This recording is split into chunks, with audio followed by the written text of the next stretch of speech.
Welcome to another go-round of Soccer is in Session, Playoff Daily Live. John here, you there. We're going to take you through all of the girls' semifinal brackets because tonight it is two broadcasts on the network. Both channel SDH and SDH2 are going to be up and running at 6 o'clock. A little beforehand, Maddie, Jason, and Sophia will be down at Whitewater as Oconee County travels to take on Whitewater in Fayette County. And so they'll be on a little before 6 o'clock with your brackets down there.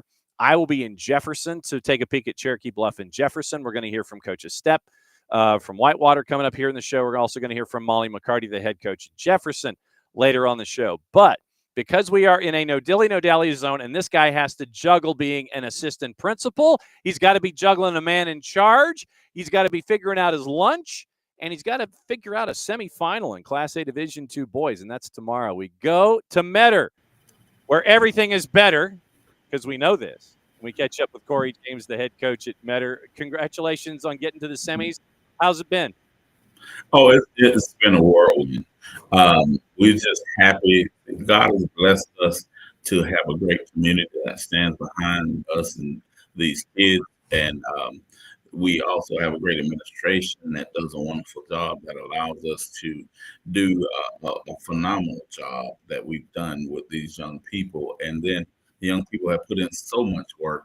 It's been from experiencing our first loss to Atkinson, which was a really, really tough loss because of our kids. It was the first one this year. And if there's such thing as a good loss, that was one of them because it inspired them to go back and work harder. And so our kids have gone back to the drawing board and worked harder and just believe in the things that are fundamentals, because that's what we rely on, the fundamentals. We go back to the grassroots of soccer. Atco shows up at Metter, and that one is the semifinal on the left-hand side of your bracket, Class 8 Division II boys. A lot of folks will ask, what do you learn about yourself in the undefeated run that you had? We did that when you were on the first time here on the show. You mentioned what the student athletes learned in the loss to Atco. What did you and the staff learn about yourselves in that loss to Atco that has propelled you forward to where you are with the rematch coming up? Well, the staff and I, what we learned is that we just have to make sure that our young people don't take the moment to be too big, to just enjoy the game of soccer and be who they are. Because a lot of times when you have children, you have to make sure they don't press, because they get in the moment and they want to press, and then they try to play above their heads. And one thing I learned is I just have to make sure that my young people understand that you're enough and just be you and just calm down. And we go through our normal procedures. And I relate everything back to football. If you will take care of the fundamentals, and it's the fundamentals that'll keep you. We just realized that we have to go back to our fundamentals. You know, the passing, the kicking, the dribbling, the ball handling skills, and just do those little things. Because I remember back when I was in college, Chuck Amato used to say, he said, "Don't worry about the big things. Worry about the little things, and the big things will take care of themselves." Yeah, you don't have to worry about blocking and tackling in Metter these days. But do you dial up a lot of your old Florida State contacts, especially here in the playoffs? Do you hit them harder than you do in the regular season? Yeah, at this time of the year, you know, you just look for people who can really understand what you're going through, and that process of playing when nobody else is playing, when it's dwindling down, and you got the best of the best, and you just call up a few buddies and just relate to them, because it's that relatability and me and those guys seeing things the same way and just striving. And that's one thing I try to tell all the kids, that years from now, you won't remember who you played, them, but you'll remember you guys seeing it the same way, and you're fighting and struggling together. For those that may not know and who might have missed your first visit here this season on Soccer's in Session, you and I have a shared diploma. Not that we mail it back and forth and the name changes, but we do have a shared diploma from an institution of higher learning in Tallahassee. And for those that may not know, who is on that speed dial list of yours from your FOOTBALL playing days that you reference coming forward to help you out coaching soccer? I like to talk a lot to Kendrick Scott. He's one of my buddies, and then Eric Gibbs, and then every now and then I call Dale Higgins and some of the other guys. But you know, those guys that were in that room with me, And I received a text message the other day from on one of my Facebook friends, Charlie Woodward. He told me congratulations because I got region coach of the year, and I just the biggest thing that I'm grateful for is that those guys reach out to me, Corey Fuller. Those guys reach out for me and just congratulate me. Jonathan Nance, and the names could go on and on, but they all are there, and they reach out and they tell me how proud they are when my accomplishments come through. That's what those relationships are about. Yeah, and like I said, when you mentioned Odell, like literally the first thing that pops into my head was when we took Geology 1000 together on campus, and Odell was sitting in the first 5 rows, and I was sitting way up top because I wanted to find a way to get in and get out in Dr. Osmond's class as quickly as humanly possible. So you have those that are there with you as coaches, those of you as student athletes, and uh, when you get recognized as a region coach of the year in a sport that you had to learn about yourself, do you have the opportunity to sit and think about everything that you've had to apply to learn about a new sport that you might have enjoyed kind of casually, and now that you're active on the touchline for? What's it been like for you to learn and now be recognized in an entirely different sport? Well, it's been gratifying because of the work that you have to put in. You have to go the extra mile. You have to learn about the game first, and then you have to learn the nuances that are outside of anything that you coach. That about soccer and how soccer kids are different.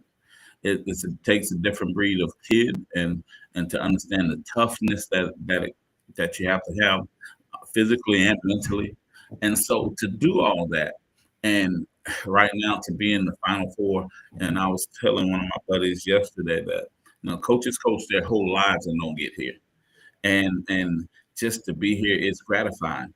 And one of the greatest things that I ever have, and I have a conversation with my wife, and I love her and her support because she and our kids support everywhere we go, and they're right there. And when I have that tough one, when I look back and see her and my kids, and that kind of helps push me through. But I also enjoy the conversations I have with my mother after every game. She sits, and that's where I learned my winning attitude from her. We would sit and play cards, and she wouldn't let me go to sleep until she won or I won, and that competitive nature that she's brought to me and my kids, and just understanding. So all that wrapped up into one is really, really gratifying, especially in a sport like soccer, where you have to think through the game at moments, and you have to make adjustments, and so I'm just really happy, and I'm blessed. Well, and it was an interview that Steve Sarkisian gave recently, the head coach at the University of Texas, about what it's like. And I think it was with Josh Pate. And Josh asked him what it's like to be a coach on the sidelines during a college football Saturday. And he said it's basically having to think a thought every 30 seconds for 4 straight hours. And it's like the first thought, then the next thought, the next thought. And basically you're thinking that way in that kind of a short-term memory for 4 hours every Saturday. Is it the same for you, having to process information, think about the next thing quickly, get it out of your system, think about the next thing? Is it just as quick having to think in a 2 hour, 2.5 hour time frame of having to sit there and think, process information, and play that flow chart forward? I think you hit the nail on the head because you have to process that information, relay that information to your students, get them not to overreact to one instance that happened in the game, because kids nowadays, they're so instant because all the information is instant. So when something happens, it's dramatic. So once you relay that information, you got to do it in such a way that they aren't overwhelmed by it, like, and they can continue playing the game. And so what I do is at practice, I try to emulate what the game will be like, and we go through the session, and we'll have scrimmages, and we try to talk them, and I remind them at this point in time, this is just like game time. I need you to react the same way.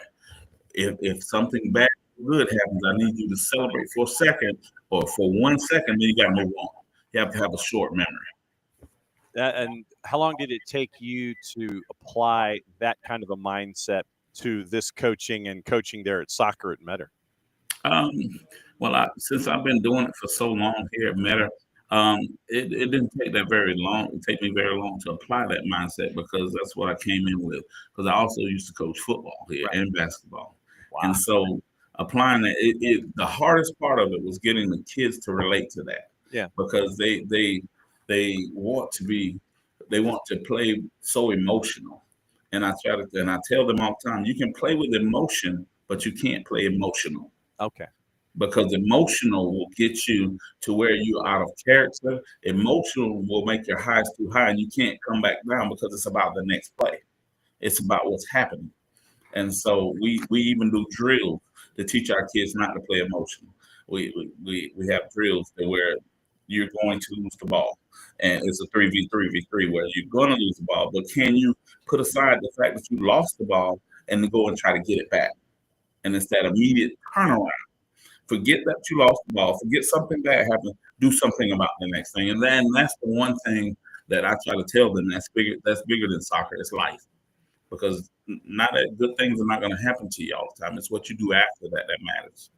So then how did you take that approach to the loss to Atkinson County, where I imagine you learn from it? You don't dispose it. You don't put it in a dark corner someplace. You don't put it in the garbage can and, put the garbage can out with the recycles or anything. How did you tell them, and how did you take that mindset to the players, knowing that the loss was what it was? It knocks the unbeaten run for the season, puts a loss on your – it puts a loss on your grid to the right-hand side of the dash. You gave up 5 in the loss. How do you get them to remember what happened, but not forget what happened, if that makes any sense? That makes a lot of sense. Well, John, what one thing I told them from the very beginning, we had 2 goals to start the season out. Our first goal was to win region. Yeah. Our second goal was to win state. And going undefeated was an added bonus, but it was never one of our goals. Our goals, or those 2 goals, were set, and if we went undefeated, fine, and if not, then that's fine also, because as long as it doesn't affect our second goal, we're fine. And we want to be in these type of games because these type of games with opponents like Atkinson County let you know where you stand in the grand scheme of things for state. And so I've always been a believer, just like Bible said, to be the best, you got to play the best. Mm-hmm. And we'd go on the road to do it. And so we scheduled a home and home session with them and 2 games with them. And when we had it, we learned a little bit about ourselves in the win, but we also learned more in the loss because you often learn more in the loss than you ever do in the win. And our kids, for them, one of the lessons they learn is that you can't go in overconfident. You can't, and yesterday has nothing to do with today. You have to put in the work today for tomorrow. And so you have to understand that it's good, the things that you accomplish, but if you don't keep working and keep grinding and keep going, and it is a grind, that you won't be successful. The minute you get comfortable and complacent, and that's one of the things that we had to fight off. With all the wins comes complacency. You're happy with where you are. And now they have the new vigor and they understand that nobody's going to give them anything. And that is what sets these kids apart. They took that, they understand it, and they're able to receive it, be coached by it. And the other thing that I love about these kids is they are able to take hard coaching. I'm not one of the guys that's going to be soft and say, "Oh, you did this." I'm really talking to you respectfully, but I'm in your face and let's go. And I'm talking, and but I never disrespect the children. Corey James, the head coach of both programs at Metter, the boys getting ready for their rematch of a rematch going up against Atkinson County, winning 3-3 after 80, getting the win in added time after that, then losing in Pearson. Now, this is the best of 3, and it's going to be in Metter, 6 o'clock tomorrow night as we get ready for Class A D2 boys on the left-hand side in your semifinals. When you have conversations with the coaching staff and with the players and the student athletes, what does Atkinson County bring to the table that concerns you the most, and what are you the most confident about in going against Atkinson County in this matchup when it comes to your own team and what they bring to the table? Well, they're a very physical team that's very skilled. They're skilled. They have a phenomenal striker. Their striker has scored 27 goals, and he knows how to move without the ball.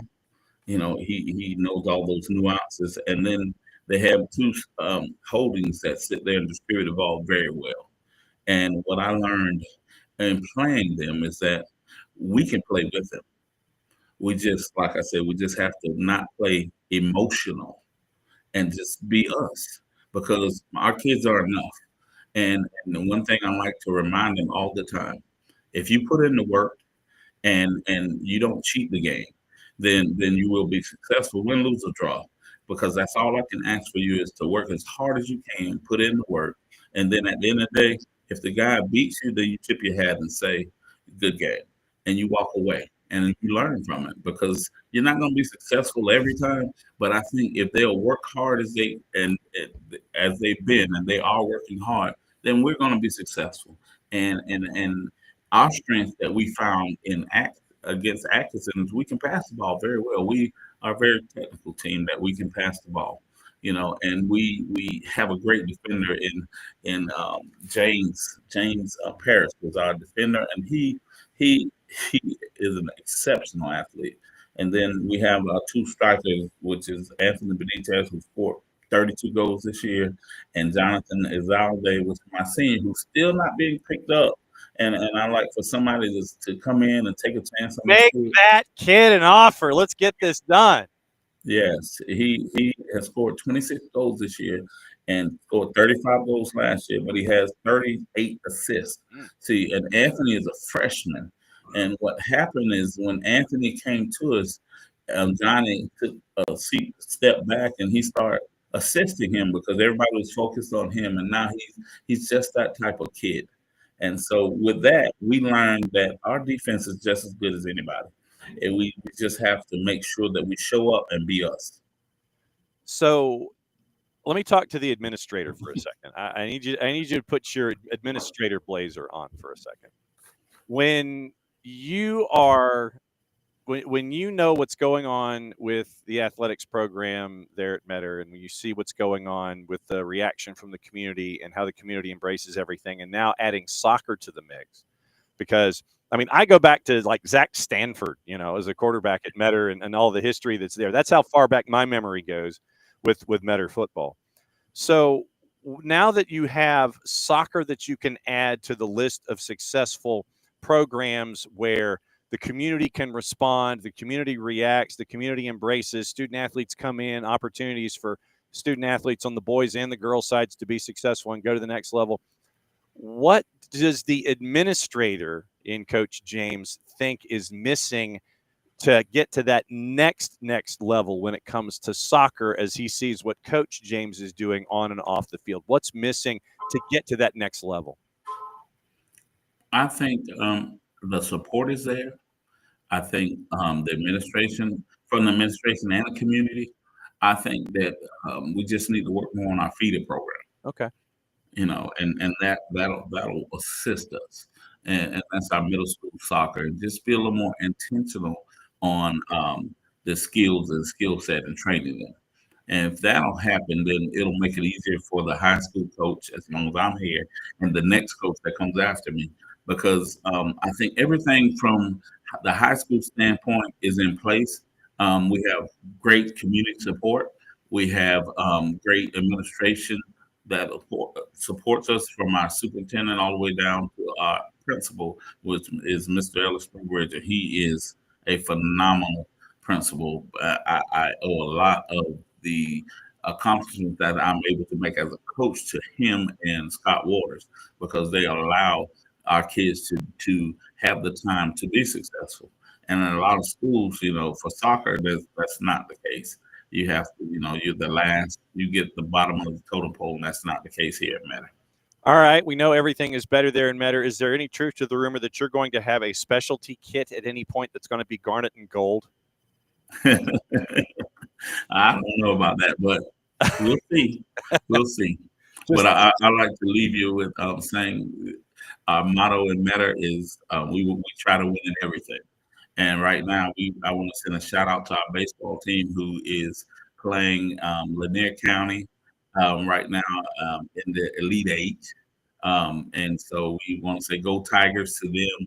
and then also Zach, our coach Zach, he's doing a phenomenal job with them, and also our golf team did well, and it's just evident in Meta that we try to win at everything, and that's including educational.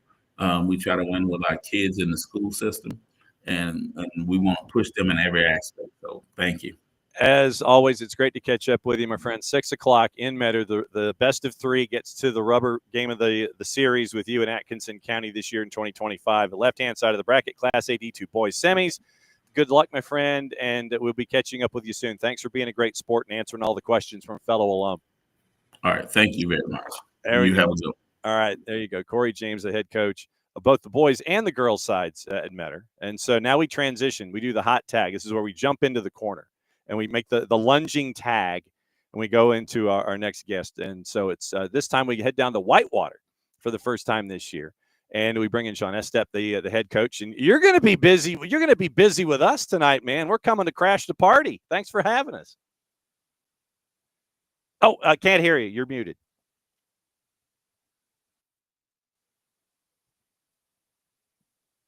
How about now? There it is. All right.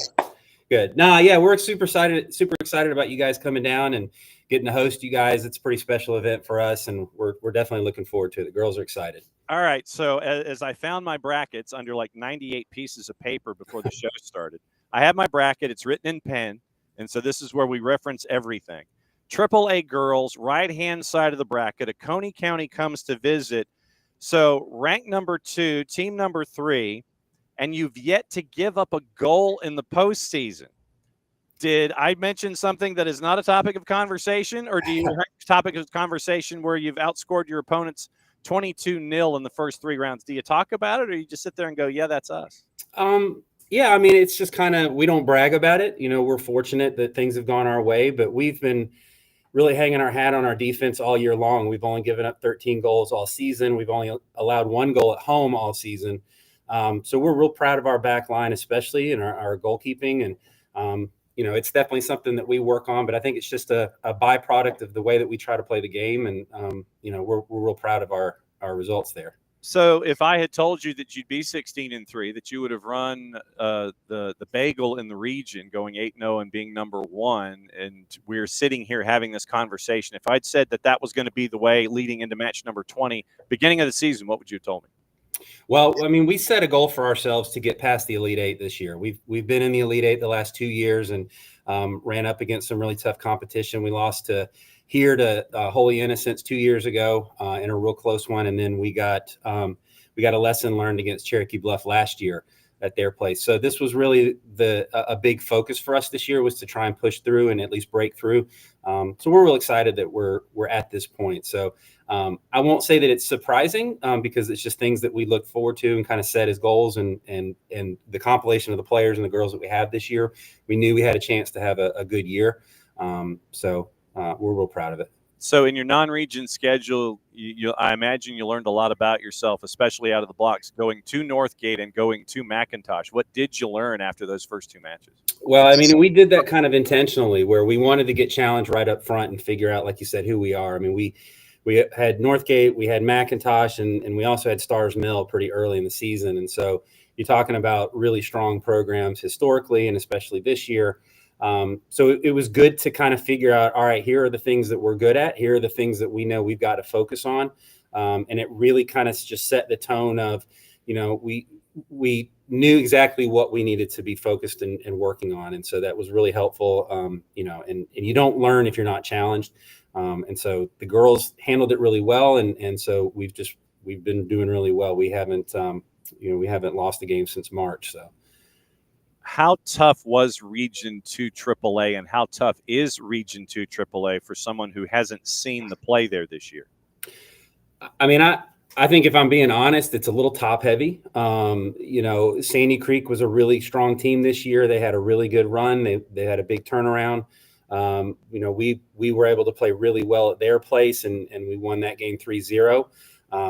We kept a couple of girls that they've got that I think have scored over 30 goals each and kept them off the board. And so That was definitely our toughest challenge. LaGrange is usually a good challenge. They were a little down this year. I think they had a player or two that they were expecting to come back that didn't come back, that went on to college.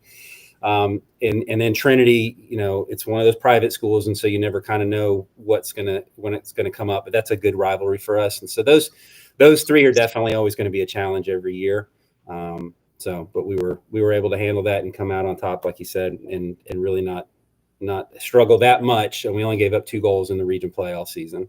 Absolutely crazy to see those kind of numbers. But when you are in a region like this, and we're having a conversation about the Southern Crescent, you're having a conversation about LaGrange, you're having a conversation about life in Spalding County down in Griffin, and Forsyth at Mary Persons, and where it's now you get a program like Troop that is coming online, and they're going through their growing pains. Mm-hmm. What's it like for you to see the game grow in those markets and those cities and towns that are outside of the normal conversation that you would have when it comes to the growth of a sport here in the state of Georgia?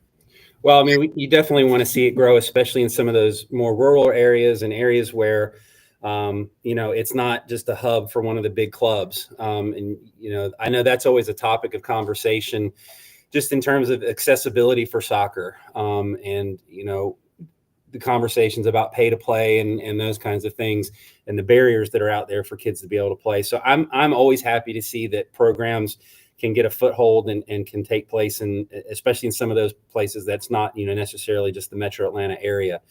So it's great for the game. It's good for high school soccer, and so I think it's a real positive. Whitewater Team 3 ranked number 2 in the scoreboard rankings, hosting Oconee County, who comes in as ranked number 5, Team 15. That is tonight on campus. What advice would you give one of those programs that is struggling, trying to find numbers, trying to find wins, those kinds of things? If you could have a conversation with a growing program that is trying to find its footing, what advice would you give to those coaches, that staff, and those players about staying the course and growing the game? Yeah, I think it all stems, and I know you hear that term all the time, but I really think it starts with your culture. And the staff that you have, the people that you have, what are the beliefs and the fundamental pillars that you want to build your program on? And I think you've got to kind of build it from the inside out that way. I think that's a big part of why we've had a big, strong run this year is we've been super intentional about, just our philosophy and our values and our beliefs, and those things kind of just drive everything, right? It drives the way that we play. It's the why underneath everything that we do. And so my advice would definitely be that you've got to focus on establishing a good culture, because if you're not based on things that everybody can get behind, then you're just going to always be kind of chasing your tail, I think. Players come and go, and you have cycles where you have good players that come in and vice versa. But I think your culture and your foundation is what is always going to be there. And so I would say that's probably the number one thing that you got to focus on. Tonight, it is a matchup against Oconee County. You're coming off of a quick turn against Adairsville. When you and your staff have a quick turn like this in a postseason, do you send out advanced scouts? Do you sit there and go to the other half of the bracket and, hey, I need you to go watch this? Do you rely on film study? Do you rely on yourself? How do you approach something where you got to focus and you got to turn a page and you got to get ready quickly? How do you handle a situation like this? Yeah, so we definitely try and look at as much film as we can. We're real fortunate that we've got people in the building here who have been really helpful, especially this year with that, in providing us with footage. And we're able to sit down with the girls and go through that kind of thing. And at the same time, though, it's really just we need to keep focusing on the things that we do and what are we good at? What do we need to be better at?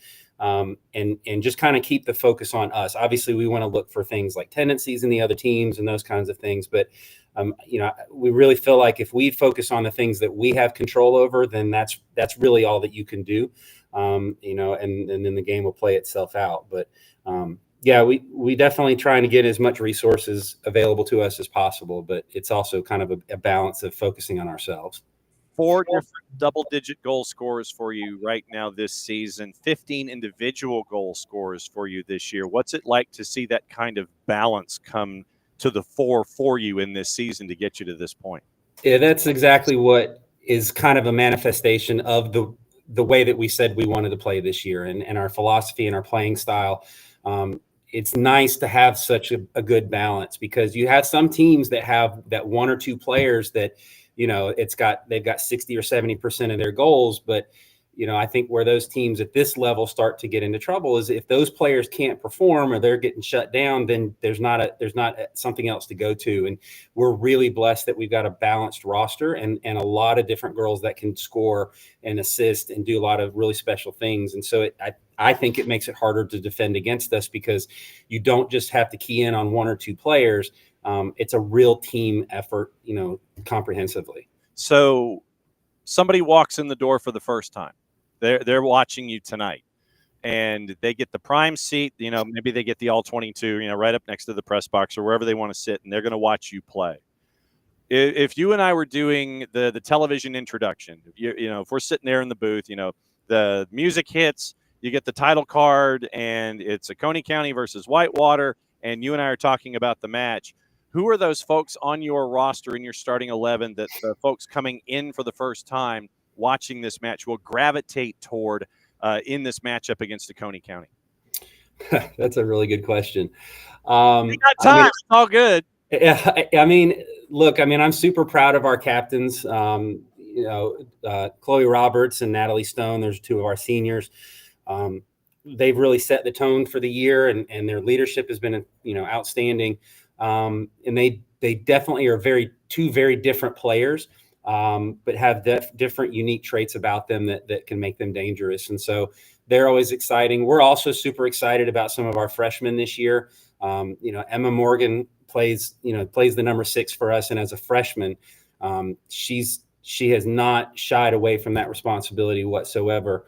I'd be remiss if I didn't point out our two center backs, especially, Lynn Thompson and Lauren Mitchell have just been incredible as a duo this year. And Lynn's received a lot of accolades over the years, GHSA, All-State, multiple preseason, postseason. She's a really special player, but I think everybody on our back line is really impressive. But the two center backs for sure, Lauren and Lynn for sure.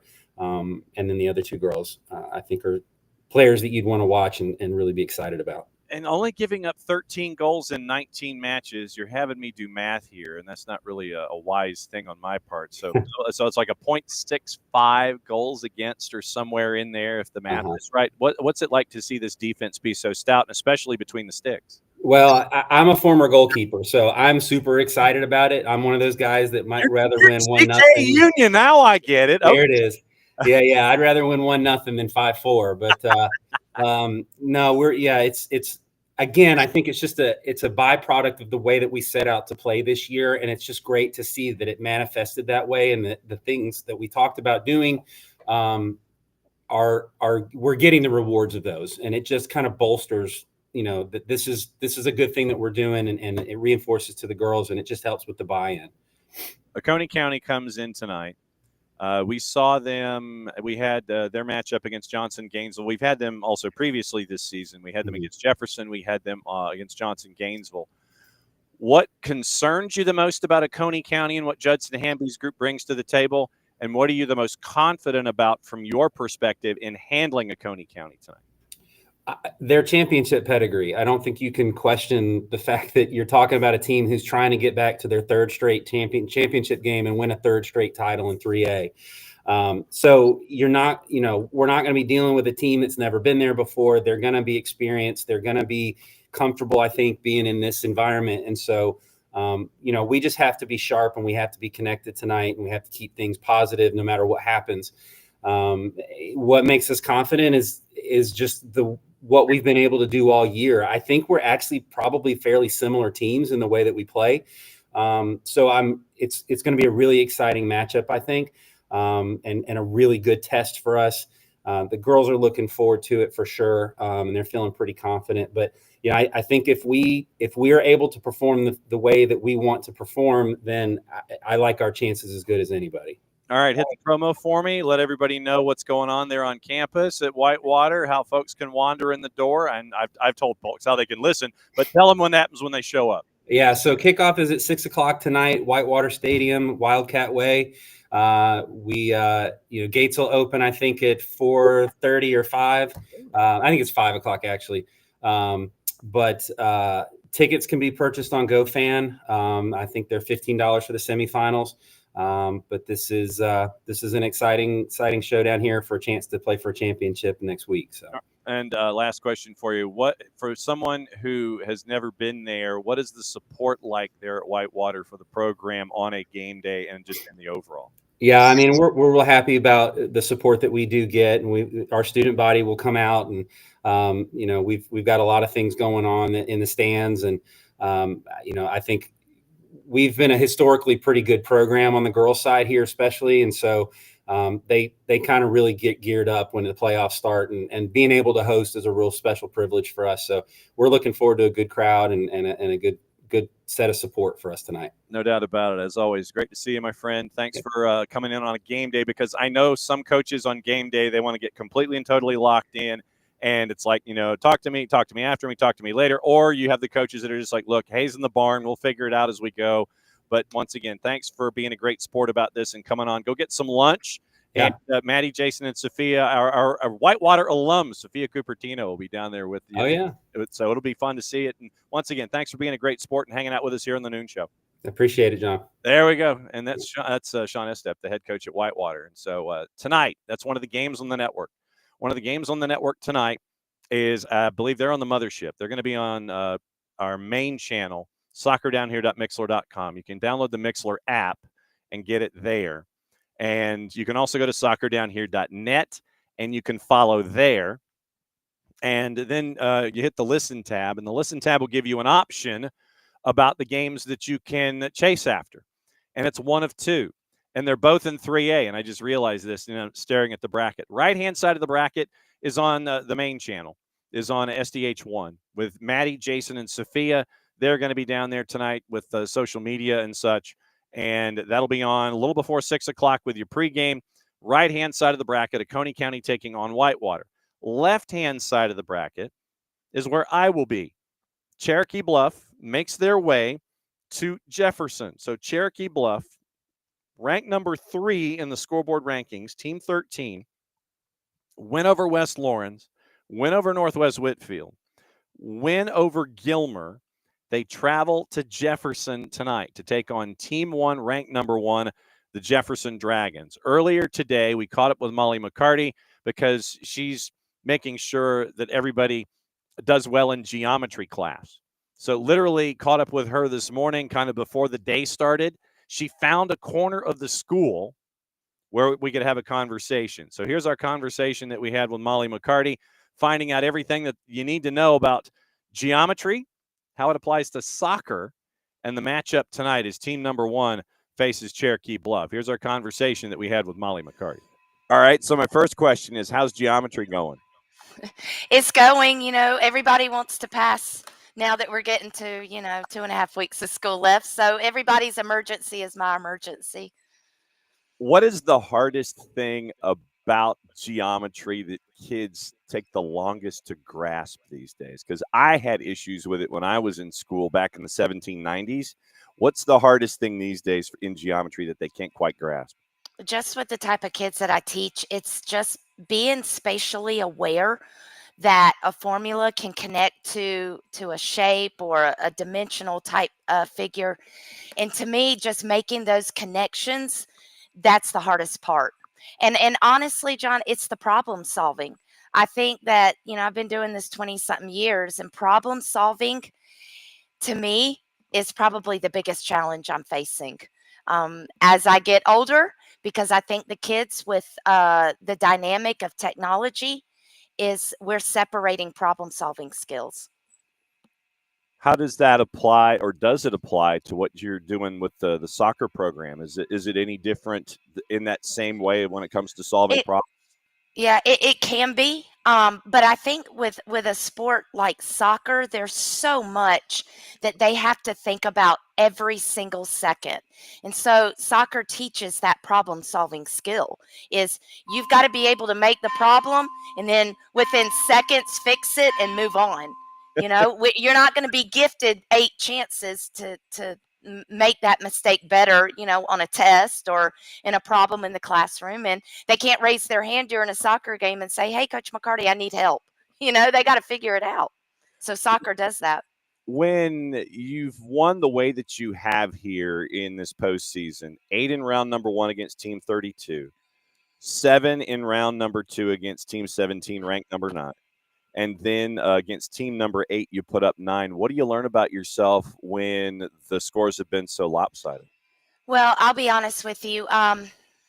We decided at the beginning of the season, the assistant coaches and I, to have a big roster, almost to emulate what the college roster is going to look like. And having that big number, we were able to put a group of the girls on our JV squad that got minutes, and then they would come and be backups for varsity. And I think through the postseason, we've been able to empty the bench.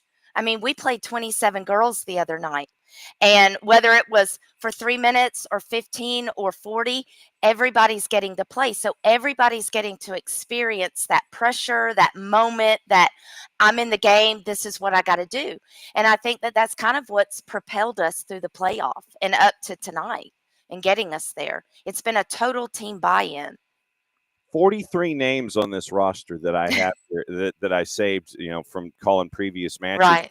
When you look at this group, the 25s that are going to be leaving, the 26s that are going to be rising, 27s, 28s, and 29s, what's it been like to see the buy-in from this many individuals, understanding that they may only get 3 minutes and make the most of that particular time when their number is called, and you sit there and you go, Well, I think the biggest thing is as a coach and our assistant coaches is, we're not going to make everybody happy at the end of the day.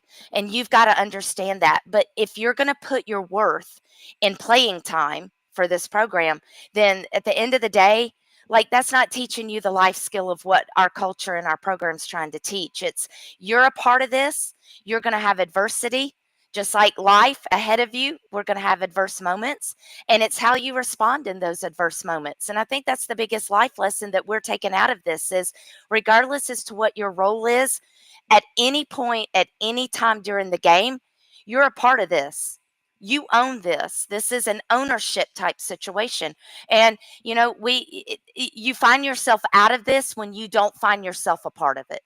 As I've said to many people, even in the kids that I teach, your happiness is where you find it. So you've got to find happiness, but you don't have to find your worth in playing time. If that's what you see, then this is not going to be for you. And that's just pretty much my thing going forward. So then you have a quick turn coming out of the Dawson County game, getting ready for Cherokee Bluff. Are you the kind of coach that will sit there and, send assistant coaches and look at either team for either option just so you can be ready from moment number 1, or are you focusing more on yourself on a quick turn? I think it's a 50-50 when you get down to, Elite 8, Final 4. I'm not going to lie to you. We have a team of scouting people that help us throughout the season, and I got to give props to them because, I teach during the day. I wake up early just to make the practice plan. I can't do it all. And, there is no pride in our program as far as we give accolades to everybody. So I just have to facilitate. That's my job. But we have people that are helping us scout, or helping us say, okay, hey, look, this is what I saw on film. This is the tendency. And that's kind of what we do going into these games. We don't, not just know who we're playing right after we win. We already have an idea. These are the 2 people. We knew it was going to come down to Cherokee Bluff or possibly a Dawson County. So we've been studying them. And the funny thing is, the way that this worked out for playoffs, John, was our first game was East Hall, had already played them. Second game was kind of like the ghost. We didn't know much about Lumpkin, but I had some scouting reports that we had done throughout the season. And then we go into Dawson. We had already played Dawson. We're going into Cherokee Bluff. We've already played Cherokee Bluff, but the difference about Cherokee Bluff is when we played them, they did not have Ashley Scott or Bristol Kirsch. So at the end of the game, I went up to Coach Padgett and I said, the next time we play you, this is going to be different. And sure enough, that's what's going to happen. How long did it take you to get all of this infrastructure and this three-dimensional approach in place to where it's a rhythm and it's not just, someone going here, and then trying to assemble all of this intel? You want me to be honest with you? It started 9 years ago. Yeah. I mean, if you honestly want to know, this didn't start a month. When I came in to Jefferson, it was not about me. It was about building the culture of the community. And, in 2022, we take a team that everybody doubted, had to beat some really tough opponents along the way to the playoff, and we go to the state championship. So this was not something built a month ago. This was not something built in January. This has been something that is cultivated for 9 years. And again, I'll never take any accolades off of this. There are so many moving pieces and so many people behind this, but ultimately this is about the player. And having that 43-person roster is also a part of having a 30-player middle school roster. So we build all of this into that, John. This is something that has culminated, and the right people have to be in place, the right mindset from the parent. I've told you before on this podcast, you have to have buy-in from your parents. If you don't, this does not work. So this has been 9 years, John. Hey, I don't doubt that for a second. That's why I asked. 2-minute warning with Molly Mccarty. She's getting ready for Cherokee Bluff, coming to Jefferson Turf tonight. That's going to be on the network, and it's going to be fun to go back up and see everything there. You mentioned all of the moving parts and all this kind of stuff.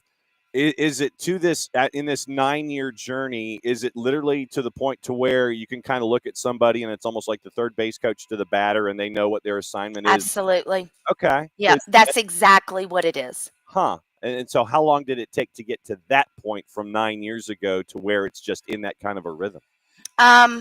I would say that in 2019, we really knew that where this program was going to go. And I told the girls last week, we're not a sand-built program. We're a rock-built program.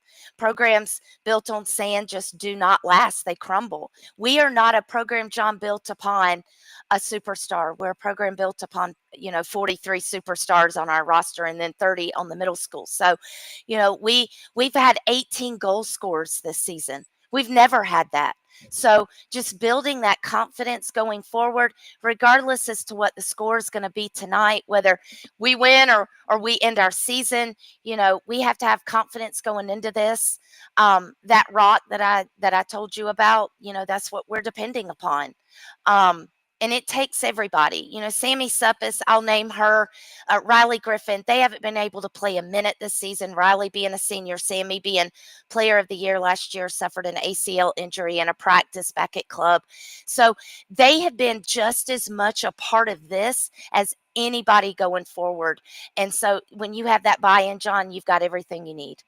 Getting ready for Cherokee Bluff coming to town, Jefferson Turf tonight on the network. Molly, as always, it's great to catch up with you. I've always said you're one of the great ambassadors here. And I'm partial. I like to have these kinds of conversations that are three-dimensional and not just X's and O's. Get back to geometry class. We'll catch up with you in a sec. Thank you, John. See you tonight.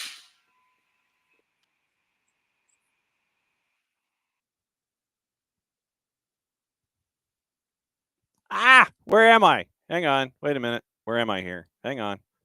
Efforting. Where am I? Come on now. Where's the picture? Oh, show camera. There you go. I have to hit show camera for it to work. All right. So that is the conversation that we have with Molly Mccarty. Getting ready once again. AAA brackets. That's where we are tonight on SDH. Maddie, Jason, Sophia down at Whitewater for Oconee County and Whitewater. That's at 6 o'clock. Also at 6 o'clock at Jefferson Turf. I'll be up for Jefferson as they take on Cherokee Bluff. You got your preview there from head coach McCarty as she gets ready for a club that they'd already played, but didn't have the roster that they're going to have this time around. So it's going to be really interesting to see how it all lays out with both of these matchups tonight. Once again, easiest thing to do is to go to soccerdownhere.net, hit the listen tab, And you got your choice of match right there. You can listen to either one of the matches, AAA girls. Tomorrow, once again, it is going to be Sprayberry at Johns Creek on the boys' side. Jason's going to be in Chicago, so I will be at Johns Creek calling Sprayberry and Johns Creek tomorrow, and that'll be the matchup that we have for our last broadcast of high school soccer on the year. We get to go all the way up through the semifinals. NFHS Network has the finals, and we will be carrying all of those. So we'll let you know what's going on there next week. A lot of us that are attached to SDH are going to be involved with the matchups that you're going to have on the NFHS Network. Jason, Maddie, myself, and Jarrett Smith are calling the 6A matchups. So you're going to have Luke Winstel, who's going to be in Middle Georgia. So a lot of us that are a part of the party here at SDH are going to be a part of the finals next week.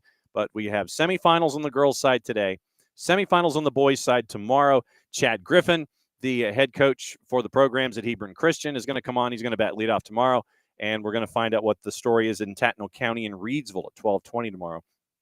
And we'll try and catch up with a winner tonight at 12:40 to get you ready for all of the activity on the boys' semifinals for the last day of the playoffs leading into the last games of the year next week at Duluth, at Mercer, and at McEachern. All right, let's run through your matchups. We'll go through the start times and get you ready for everything happening as we go here. 6A, Lambert, ranked number 6, 2 seed out of Region 6, travels to Walton. You're a region champ out of Region 5, ranked number 5 in the scoreboard rankings. That's the left side. West Forsyth goes to Buford. Missed the conversation that we had with Megan Hill. You can catch that conversation on the network, either in audio form, or you can go back to our YouTube channel and catch that. She was on the show yesterday, got to break down everything about Murderers Row in the bracket on the right-hand side with 3 nationally ranked teams in the top 5, all on the right-hand side of the bracket, and 2 of them played in the midweek with Buford and Brookwood. And so now West Forsyth travels to Buford. That's going to be stacked with about 1,200 people, if not more. The fire marshal and 80 Tom Buglets might be the 2 most important people there. Lambert at Walton, West Forsyth at Buford, number 3 Region 6 champ West Forsyth, Region 8 champ ranked number 2 Buford. That's 6A. 5A, Greenbrier travels to Northgate. They finally leave East Georgia for the first time. Unranked region champ out of Region 1 travels to Northgate. Northgate Region 3 champ ranked number 6. Pope travels to Roswell. Roswell survived the trip to Mount Airy as the top-ranked team and region champ out of Region 7, hosting Pope, ranked number 2, your champ out of Region 6. Quad A, Cambridge goes to Marist. That one's going to be at Stadler Field. Cambridge, ranked number 4, your 2 seed out of Region 6, travels to Marist, your Region 5 champ, ranked number 2. Blessed Trinity travels to Allatoona. BT, your top-ranked team, Region 6 champ, travels to Allatoona. Region 7 champ, ranked number 5. AAA, once again, the matchups. Cherokee Bluff at Jefferson, Oconee County at Whitewater, both of them at 6 o'clock, both of them here on SDH 1 and 2. AA girls, Coahulla Creek survives Drew Charter, so team number 5, travels to Zebulon to take on Pike County, team 1 ranked number 1. Then Morgan County travels to Savannah Arts. Aaron Paul's driving the bus. He told us that yesterday on the show as he talked about the Morgan County program. Morgan County travels team number 7, ranked number 4, to Savannah Arts, team 3, ranked number 6. That's AA. Coahulla Creek at Pike, Morgan County at Savannah Arts. Class A D2, Atlanta Classical travels to Ocilla to take on Irwin County. Irwin County ranked number 7. They are Area 1's team number 1, hosting Atlanta Classical, who had to go to Towns, had to go to Roberta, had to go to Sylvania, and now going to Ocilla. That's 55 cents a mile, folks. Save your receipts. ACA Team 3 out of Area 6 taking on Irwin as Area 1's team number 1. And then Lake Oconee Academy, who Aaron Paul talked about yesterday, one of those other hidden programs right now as ranked number 3, Area number 5, Team 1, travels to Tryon, Team 1 ranked number 1 as Area 6's team number 1. So Irwin County hosting ACA, LOA travels to Tryon. Class A D1, it is a Social Circle. We caught up with Heather Richardson, the head coach of Social Circle. They travel to Bremen. So it is Social Circle, ranked number 5, team 4, heading to Bremen, ranked number 1, team 1. Right-hand side, Model to Ace Charter. Model, ranked number 2, team 6, travels to Ace Charter, team 2, ranked number 3. So Social Circle to Bremen, Model to Ace Charter, and that is your girls' brackets here as we go on your girls' semifinal Thursday. Now, let's get into your times and your matchups. Ranked nationally, depending on who you pay attention to. West Forsyth ranked number 1, Buford ranked number 2, Walton ranked number 3, Roswell at 4, Pope at 5, Cambridge at 6, BT at 7, Lambert at 8, Brookwood at 9. That's the spring rankings according to Max Preps. So let's get to your scores, which means get to your start times. And as always, it takes me to DC Metro, where I don't really care about anything going on any of the clubs that are there. 16 matchups. All right, so Savannah Arts and Morgan County is a 4 o'clock start. Model and Aces at 5:30. Same for Coahulla Creek and Pike. Oconee County and Whitewater is at 6. Lambert's at 7:30 with Walton. Cherokee Bluff once again at 6 o'clock. And then you get into the other matchups that are across the board. Follow along on your favorite team and follow along with your favorite bracket to figure out where it's going to be. Let's see if we can do some troubleshooting here and figure out where matchups are and what time they are, since they weren't all posted on our favorite page, to find out what time the matchups are. So this is what we're going to do. We're going to go and we're going to try and find out individual matchups. So Walton and Lambert is at 7:30. So that one's taken care of. So Walton and Lambert's at 7:30. Jefferson Cherokee Bluff is at 6. Buford and West Forsyth. And like I said, this is what we're going to do for the remainder of the time here. B Lady Wolves Soccer. I'm guessing it's a 6 o'clock start. Don't quote me yet. Game day, 6 o'clock at well, that was Buford and so okay. So we don't have a start time, but I thought it was at 6 o'clock. Don't quote me, but Buford is not listing a start time. So let's see if West Forsyth lists a start time as they head down to West Forsyth Athletic Department. So we'll go to the Brett Phipps. Go to the Brett Phipps site, and so girls playoffs at Buford. Clicking on the note. 6 o'clock at Buford. So 6 o'clock was what we figured. 6 o'clock is where it is. All right. So Allatoona Blessed Trinity. So let's check and see if Allatoona has a start time, or so Allatoona and Blessed Trinity. Allatoona Soccer. Allatoona Bucks Soccer. So let's see if we have a start time with Allatoona Soccer. Thursday at home. Yes, that is true. So clicking on links as we continue to go. So game schedule. Let's see if we have an update on the game schedule. And going all the way down to the bottom, it is stopping at April 3rd. All right, so we don't have an answer, at least through Allatoona's Twitter. So let's see if Blessed Trinity will give us anything. BT Athletics. Let's see BT Titans AD if we get a 6:30 at Allatoona, BT and Allatoona. So that is the start time there. Let's see GAC and Whitfield, Cambridge and Marist, or let's say Irwin County and Classical.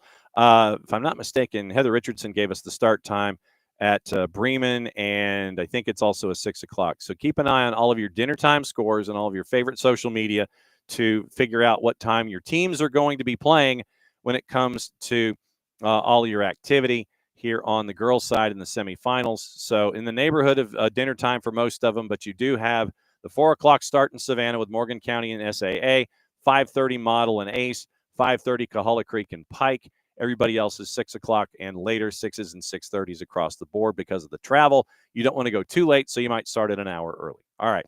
Tomorrow, once again, Chad Griffin, the head coach of the programs at Hebron Christian. He's going to talk about what happened on the girls' side, what he thinks about what's going to happen on the girls' side, and then talk about the boys' side with Hebron Christian as he's ranked number 1 low right. And then we also get to go to Tattnall County and find out what's going on down there as they get ready for their playoff action all across the board. Today, one more time, Oconee County at Whitewater, 6 o'clock on SDH1. Jefferson hosting Cherokee Bluff, 6 o'clock SDH2. Go to soccerdownhere.net, and you can follow along there. You hit the listen tab. You get to pick your match. You go right into that broadcast. Tomorrow, it is Sprayberry at Johns Creek. That one's on the network. I'll be there for that one to guide you through our last broadcast of the season when it comes to high school soccer. Once again, thanks to the coaches, thanks to the administrations, thanks to everybody at the GHSA for putting up with us and having a live noon show.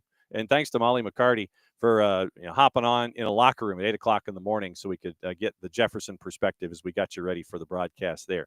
Once again, tonight, 2 matches at 6. SoccerDownHere.net, hit the listen tab, pick your match, listen to them both. It's that important. It's good stuff. Tomorrow, boys semis, Sprayberry, Johns Creek. Tomorrow morning, 9:05 Eastern, we get you ready for the weekend with Atlanta United, and we'll get you ready for the rest of Major League Soccer with all the analysis and everything as Jason heads to Chicago for Atlanta United and Chicago Fire. Catch your breath, folks. 2 more days left of the playoffs. As always, thanks for dropping by and being a part of things here at Soccer's in Session Live, presented by our friends at Kaiser Permanente. Mucho platial. Play it safe. Since it is the end of the show, that means we get to do this. Catch you.